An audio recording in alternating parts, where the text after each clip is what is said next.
Allora, Stefano, io volevo fare un viaggio all'indietro. Qual è stata la prima volta che hai incontrato, che hai sentito nominare Pino Daniele? Te le ricordi?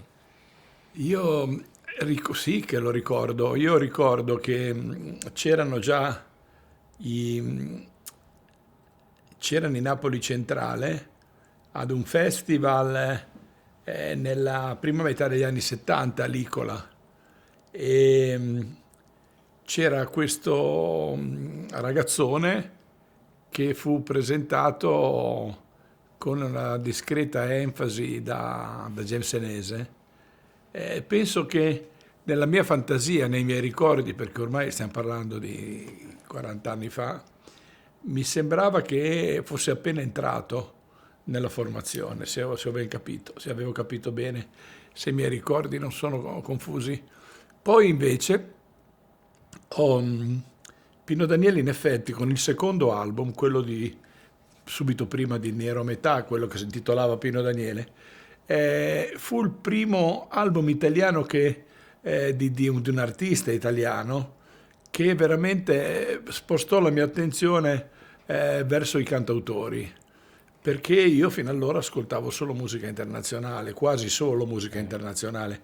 Sì, conoscevo un po' le band italiane, il Banco, la Premiata, però Pino Daniele fu per me proprio uno spartiacque che mi portò subito ad interessarmi poi di Guccini, di De Gregori e di tanti altri. Certo. Rifacendo questo viaggio, tornando a Napoli, hai capito qual è la modernità di Pino Daniele? Perché oggi ancora quella musica suona moderna di fatto? Beh, lì il fatto è, come sempre, quando parliamo di musiche meticce, quando parliamo di contaminazioni, quando parliamo di musica che parte dalle radici e dalla musica tradizionale e viene trasformata, mischiandosi con altre tendenze, parliamo sempre di qualcosa che è un po' più avanti del resto. In particolar modo Pino Daniele ha operato una vera e propria rivoluzione culturale, anche il riscatto di un popolo in qualche modo, ma da un punto di vista musicale ha messo insieme Chicago e Napoli. E questo senz'altro è una cosa che ha fatto, anche ha trasformato la lingua napoletana in linguaggio universale, non c'è dubbio.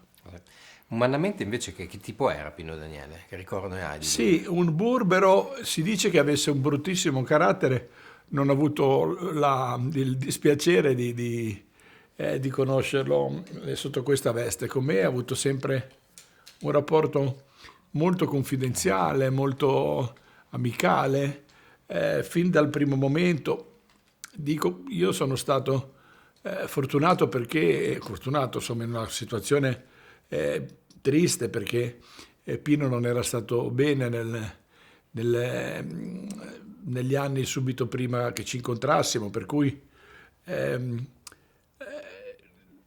ebbi la fortuna di ascoltare chitarra e voce nel mio ufficio, Pino Daniele, che mi faceva dei piccoli concerti, mi faceva sentire i pezzi perché in quel momento, appunto per motivi di salute, non poteva ancora andare in giro, ecco, Certo, a suonare dal vivo. certo.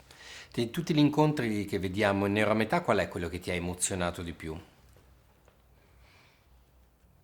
Allora, dico, secondo me, no, guarda, mi sono emozionato, beh, devo dire, mi sono emozionato per l'entusiasmo di Tony Cercola, un musicista della prima ora con Pino Daniele, che, vabbè, voglio dire, è cresciuto anche lui negli anni, ma è rimasto identico nella sua purezza e nel suo grande entusiasmo. L'ho trovato anche, poi vabbè, ovviamente con Tullio D'Episcopo è stato emozionante perché Tullio ha avuto un rapporto da un certo momento in poi della sua vita molto costante con Pino Daniele, Enzo Gradianiello, che è ex compagno di Certo. scuola di Pino, che negli ultimi anni, proprio negli ultimi anni di vita del nostro amico napoletano, aveva ricominciato a frequentarlo e mi ha commosso molto quando sul molo di Bagnoli canta Cammina, cammina. Sì. Come mi ha colpito anche eh, la Fausta Vetere, la Pietramonte Corvino, insomma, Ci sono stati tanti momenti di grande emozione in questo filmato, proprio si è vissuto molto eh, quello che ho sentito io, quello che volevo fare io, fare sentire l'emozione di una presenza che non se n'è mai andata né nel cuore di chi ama la musica, tantomeno dei suoi musicisti, della gente che l'ha conosciuto bene e poi soprattutto da Napoli. Napoli è Pino Daniele come la Giamaica e Bob Marley. È vero, è vero. Senti Stefano, per chiudere, gli ultimi 30 anni l'industria discografica, la musica è cambiata tantissimo, no? Siamo passati dal vinile alle piattaforme, le vendite sono cambiate drasticamente. I documentari musicali però continuano ad avere successo e i grandi vecchi, i grandi maestri continuano a essere ascoltati. Perché secondo te? Perché non siamo tutti passatisti, eppure... Allora, io lo faccio per una questione lo sento proprio come un dovere morale, oltre che sentimentale, quando ne ho l'occasione e voglio continuare a farlo finché sia possibile. Vorrei che la musica, soprattutto quella dei cantautori, venisse insegnata nella scuola dell'obbligo. Sto facendo questa battaglia da qualche anno con il Club Tenco, spero prima o poi di riuscirci, ma c'è qualche segnale perché è una musica che parte dalle radici ma guarda verso il futuro, perché c'è una solidità e un'universalità di linguaggio che è un po' al di sopra dei tempi, è destinata a rimanere, ecco, per cui l'importante è che la memoria non venga persa. Verissimo. Senti, una cosa secca, l'ultima, se dovessi fare un documentario, un altro, su un artista che secondo te oggi è poco conosciuto o riconosciuto, chi sceglieresti? Tenco proprio o no? No, no. Io farei un artista più moderno di cui si deve ancora sapere tanto, Ivan Graziani, per esempio, che è moderno. Però se dovessi scegliere, io ho in testa di fare Le nuvole di De André, perché è un album pieno di sfaccettature importanti. È uno dei pochi album di De André che mi piacciono veramente. Me ne piacciono tre o quattro in maniera importante, ma e secondo me Le nuvole è uno di quelli assolutamente.